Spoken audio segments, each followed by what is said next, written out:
Assalamualaikum warahmatullahi wabarakatuh. Shalom, Om Swastiastu, Namo Buddhaya, greetings of virtue. Distinguished delegates, who hasn't heard of brands such as Dior and Bugatti? How about local brands such as Humans? It is a well-known fact that local Indonesian people associate things created in Indonesia with goods that are less expensive and of worse quality than imported goods. However, many of the raw materials used to make these items are often sourced from Indonesia's enormous natural resources. For example, perfumes sold by Dior, Bugatti, and Humans all use the same major raw material, namely patchouli oil, in which Indonesia is the producer of 80 to 90% of patchouli oil in the world. Even to attract customers' curiosity, several local companies adopted foreign branding to make the products offered look to be imported. On the other hand, it is clear that Indonesia's GDP grows significantly each year, implying that the Indonesian people's income per capita grows as well.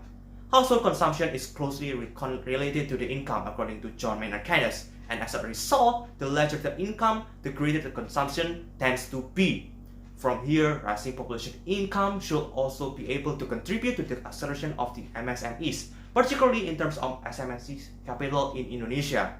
But the truth is much different.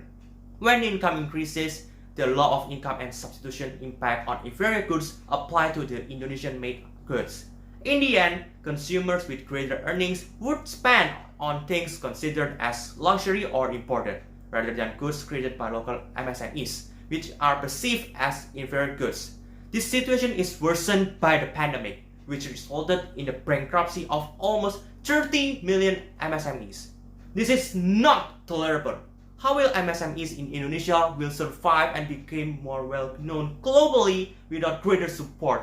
Many of domestic products now rival the quality of imported goods, and some are even starting to gain recognition for having distinctive selling features of their own, such as handcrafted goods. Even many foreigners have a deep appreciation for Indonesian culture and highly value its handcrafted goods.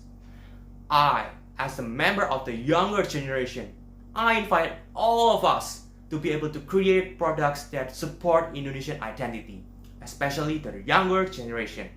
We must get started today because the future of this nation will be built on the shoulders of the younger generation.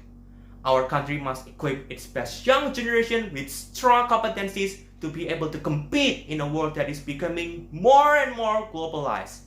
This demographic bonus is known as the Indonesia Golden 2045.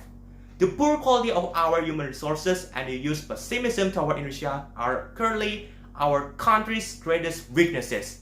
Let's take the advantage of this chance to bring fresh invention to Indonesia's economic growth as our nation serves the G20's host nation with the theme Recover Together, Recover Stronger. We young people must now adjust to the fast-paced development of the digital economy in order to become entrepreneurs capable of managing Indonesia's enormous capital, human resources, and especially natural resources. As young people who can create superior products, we must also love and prefer to buy original Indonesian products to be able to support the development of MSMEs in Indonesia.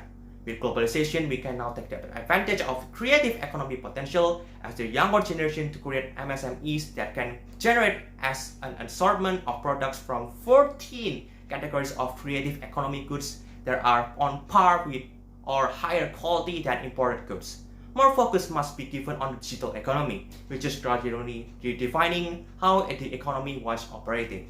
Examples include how the internet and artificial intelligence are being used to generate commodities more efficiently.